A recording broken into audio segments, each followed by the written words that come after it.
네, 이번 영상에서는 Vuex에 대해서 알아보도록 하겠습니다.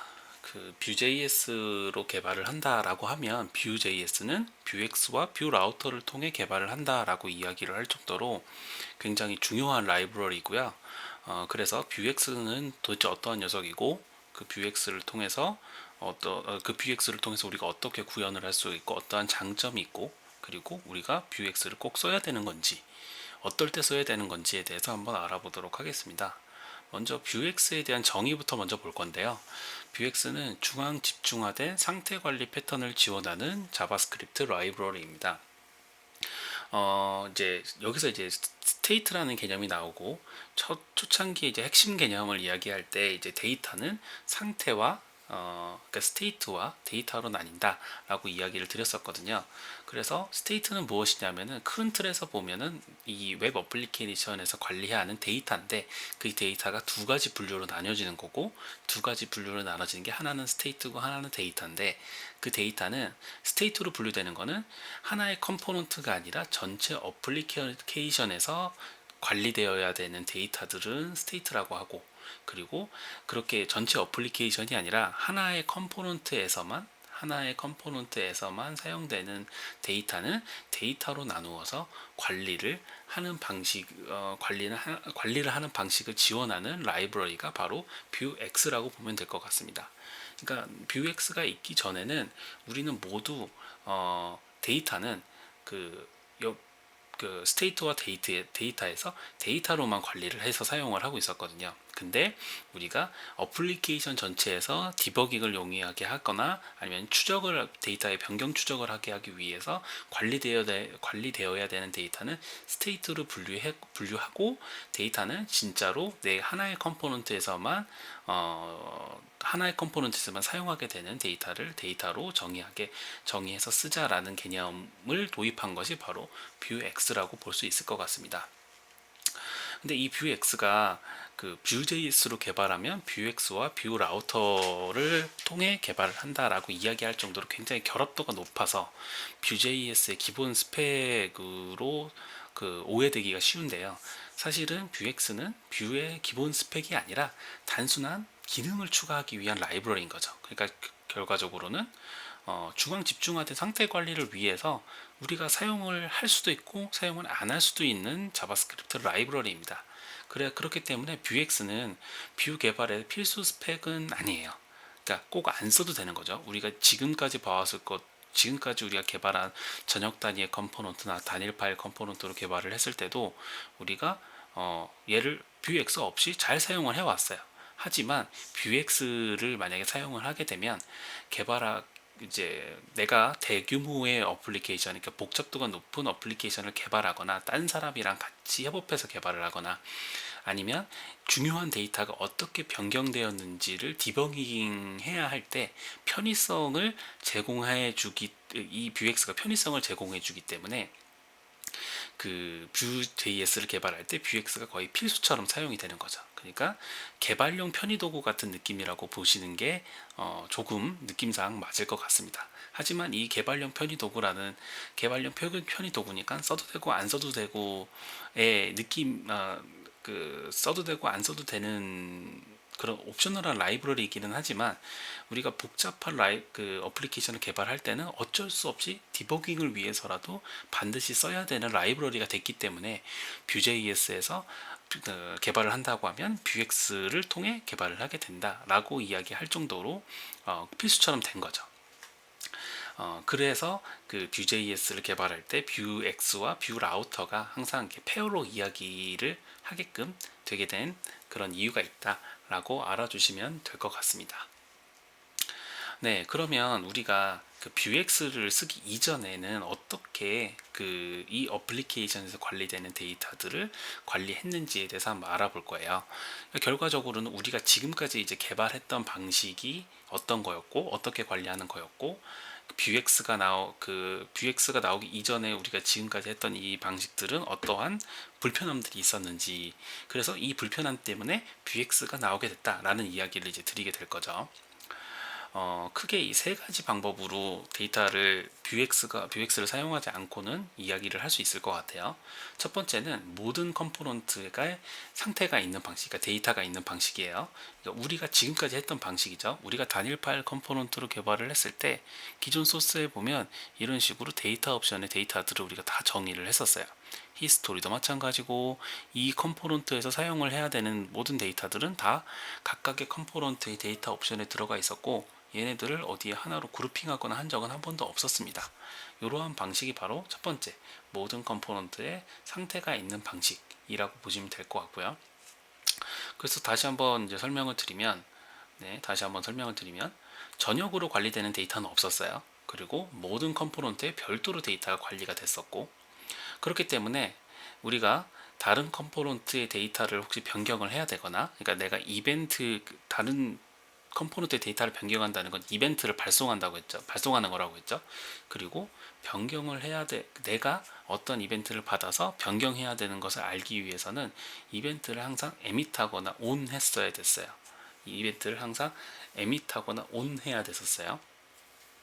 그러면 어떤 식으로 되냐면은 이런 식으로 되는 거죠. 기존에 우리가 이러한 컴포넌트 구조를 가지고 있었을 때 테스트 시나리오와 테스트 케이스가 서로 어떤 데이터를 변경하기 위해서는 이벤트 버스를 통해서 이런 식으로 이벤트를 에밋하고 이벤트를 온 했었고, 홈 컴포넌트와 내비게이션 컴포넌트에서도 어떠한 데이터를 변경하기 위해서는 홈 컴포넌트 그 내비게이션에서 이벤트를 에밋하고 이벤트 버스를 통해 이벤트 온을 했죠.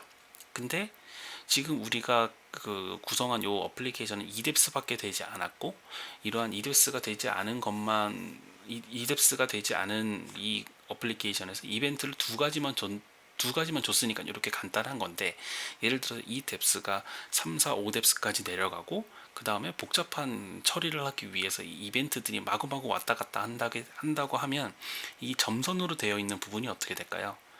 점선으로 되어 있는 부분이 이 같은 레벨에 있는 컴포넌트 상에서도 마구마구 왔다 갔다 할 거고, 심지어는 그 위에 그 위에 더 위에 이런 식으로 이벤트들이 마구마구 왔다 갔다 하게 될 거예요. 그러면 결과적으로 컴포넌트 다이어그램을 그려놓고 그 이벤트들이 움직인 거를 한번 그려보게 되면 어떻게 되냐면은 이벤트들이 어떤 규칙도 없이 어지럽게 날아다니고 그 점선들을 다 모아보면 스파게티처럼 막 꼬이는 구조가 될 거예요. 그렇게 돼버리면 결과적으로는 어떠한 이벤트가 발송이 돼서 그 이벤트를 수신한 어느 쪽에서 어떠한 데이터가 변경이 되고 그 데이터가 변경됨으로 인해서 다른 데이터가 어떻게 변경이 되었고, 이러한 히스토리를 절대 파악하기가 힘들어지거든요.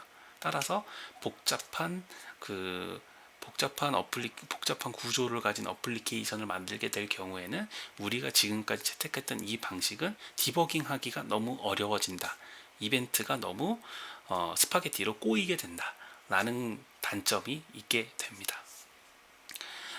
그래서 우리가 지금까지 이제 간단한 어플리케이션이었기 때문에 이렇게 별로 이렇게 이러한 그 단점을 몰랐던 거지, 이게 이러한 컴포넌트 다이어그램이 하이어르키가 더 길어지거나 하게 되면은 그러한 문제점들이 도출이 될 거다라는 단점이 있죠. 그래서 이제 첫 번째 방식은 이제 모든 컴포넌트가 데이터가 있는 방식이었고, 얘 또한 이제 이벤트 버스를 통해서 이제 서로 각 컴포넌트 간 정보 전달을 하고 데이터를 변경하는 방식이었는데, 여기에서 조금 더 나아간 것이 이벤트 버스는 사용하지만 모든 컴포넌트가 데이터를 별도로 관리하는 것이 아니라 프롭스를 통해서 관리를 하자라고 했던 방식이 두 번째 방식인데요. 두 번째 방식을 보면 모든 데이터는 부모 컴포넌트를 가지고 하위 컴포넌트는 프롭스를 통해 데이터를 전달받는다. 예를 들어서 이런 거죠. 우리가 하이어러키가 모든 컴포넌트는 부모 컴포넌트를 갖는다는 거는 이런 식으로 하이어러키 구조를 만들어야 된다는 얘기인 거고, 홈 컴포넌트에서 예를 들어서 어떤 특정 A라는 데이터 옵션을 가지고 있었을 때 이 A라는 옵션을 테스트 익스큐션과 테스트 시나리오가 모두 사용한다고 하면 이 홈과 테스트 익스큐션, 테스트 시나리오에 A라는 데이터 옵션의 변수를 선언하는 것이 아니라 홈에서만 A라는 변수를 데이터 옵션에서 선언을 하고, 걔네들을 테스트 익스큐션에서는 상속이 아니죠. 이제 프롭스로 전달받아서 사용을 하고, 테스트 익스큐션에서 또 그 값을 테스트 시나리오로 프롭스로 전달하게 되는 방식으로 사용을 하자라는 것이 바로 두 번째 방식입니다. 그렇게 되면 어떤 식으로 되냐 하면은 내 컴포넌트에서는 다른 컴포넌트에 영향을 주지 않는 내 컴포넌트에 유일하게 관리돼야 되는 그런 로컬 변수 같은 느낌의 데이터만 가지게 되고, 그리고 예를 들어서 다른 컴포넌트, 정확히는 부모 컴포넌트와 관련이 되어 있는 데이터들은 프롭스를 통해 관리를 하자라는 거거든요. 그리고 만약에 이 프롭스로 전달받은 이 데이터를 내가 변경을 하고 싶다 라고 하면 걔네들은 이벤트 버스를 통해서 이벤트를 에밋해 가지고 부모 컴포넌트에서 얘를 반영하게끔 해주자 라는 게 됩니다. 이렇게 되면 이벤트 버스를 사용하는 건 동일하지만 불필요하게 다른 컴포넌트와 공유돼야 되는 데이터를 내가 중복으로, 그냥 자식 컴포넌트가 중복으로 가져야 되는 부담은 없어지게 돼요. 하지만 아까 그림에서도 보셨던 것처럼 이게 뎁스가 지금 2뎁스밖에 없어서 그렇지, 만약에 이게 5뎁스, 6뎁스, 뭐 7뎁스까지 내려간다고 하면 최상위 컴포넌트에서 사용하는 그 A라는 변수를 프롭스로 전달받으려면 어떻게 해야 되죠? 홈에서 테스트 익스큐션으로 받아야 되고, 그 아래로 받아야 되고, 그 아래로 받아야 되고, 또 그 아래로 받아야 돼요. 그리고 그 아래로 받은 거를 만약에 데이터를 변경하려면 그 아래에 있는 컴포넌트에서 홈으로 또 이벤트를 발송해야 되고, 그럼 각각의 아래에 있는 이벤트에서 상위로 계속 이벤트를 에밋하게 되는 방식이 되죠. 그렇게 되면 그, 그 내가 그 각각의 컴포넌트에서 공유되어야 되는, 각각의 컴포넌트에서 사용해야 되는 데이터, 공유되어야 되는 데이터는 프롭스로 전달받아서 그거에 대한 중복은 없어졌지만, 결과적으로는 그 데이터를 변경하기 위해서 이벤트를 계속 에밋하기 때문에 스파게티 같은 이벤트 구조는 어쩔 수 없이 그냥 남게 되고, 스파게티처럼 그렇게 에밋된 그런 이벤트들로 인해서 값이 변경됐을 때 어떻게 추적해야 되는지까지는 아직도 해결이 되지 않은 거죠. 결과적으로 이 방식도 1번 방식에 비해서는 약간 데이터를 프롭스와 데이터로 나눠서 관리하자라는 측면은 좋은 점이 있지만, 결과적으로는 뎁스가 깊어지면 프롭스가 항상 선언되면서 지나가야 되고, 그렇게 전달된다고 하더라도 이벤트 버스를 통해서 그 이벤트가 에밋되는 스파게티 구조를 해결할 수 없기 때문에 대규모 프로젝트에는 적합하지 않은 방식이 된다라고 말씀을 드릴 수 있을 것 같습니다. 그리고 세 번째 방식은 그냥 전역 객체를 하나 만드는 거예요. 그러니까 예를 들어서 뭐 config.js라든지 아니면 data.js라든지 특정 JS 파일을 만들어서 거기다가 데이터들을 다 몰아넣는 거죠. 다 데이터들을 몰아넣고 각각의 컴포넌트에서는 그 JS 파일을 임포트하는 거예요. 이런 식이죠. 이 data.js라는 걸 하나 만든 다음에 이 각각의 컴포넌트들에서는 데이터, 그러니까 전체적으로 관리돼야 되는 데이터들은 다 그 data.js를 임포트해서 다 사용하는 거죠. 변경을 해야 된다고 하면 어떻게 해야 되죠? 이벤트를 에밋하거나 온 할 필요 없이 바로 그 JS 파일에 접근이 가능하니까 바로 데이터를 변경을 할 수가 있습니다. 그렇게 되면 이벤트들이 발송돼서 스파게티로 꼬이는 구조는 발생하지 않겠죠. 그리고 각각의 컴포넌트에서 관리되는 데이터와 전체적으로 공유되어야 되는 데이터는 data.js라는 쪽에 들어가 있으니까 걔네들은 또 이제 데이터를 그룹핑하는 그러한 장점은 또 있게 되는 거고요. 이제 그런데 그러면 이게 제일 좋은 방법이지만, 결과적으로는 만약에 이 데이터가 어디서 변경됐느냐, 왜 변경됐느냐, 어떠한 걸로 인해서 변경되었느냐는 사실상 추적이 얘도 당연히 불가능하게 돼요. 우리가 지금 이제 동일한 방식이 동일하게 강조하고 있는 부분이 어떠한 컴포넌트 혹은 이벤트를 통해서 데이터가 변경이 됐을 때 어디서 어떤 이벤트 때문에 얘가 변경이 됐고, 그렇기 때문에 다음 데이터가 어떻게 변경됐는지를 추적이 가능하느냐 안 가능하느냐, 이것이 바로 웹 어플리케이션을 개발할 때 디버깅하는 방식이기 때문에 데이터의 변경 추적이 가능하느냐 안 가느냐에 초점을 맞추고 있는데, 전역 객체 공유 방식은 이벤트가 서로 꼬이고 데이터를 분리해서 관리하는 측면에서는 이점을 가지고 있지만,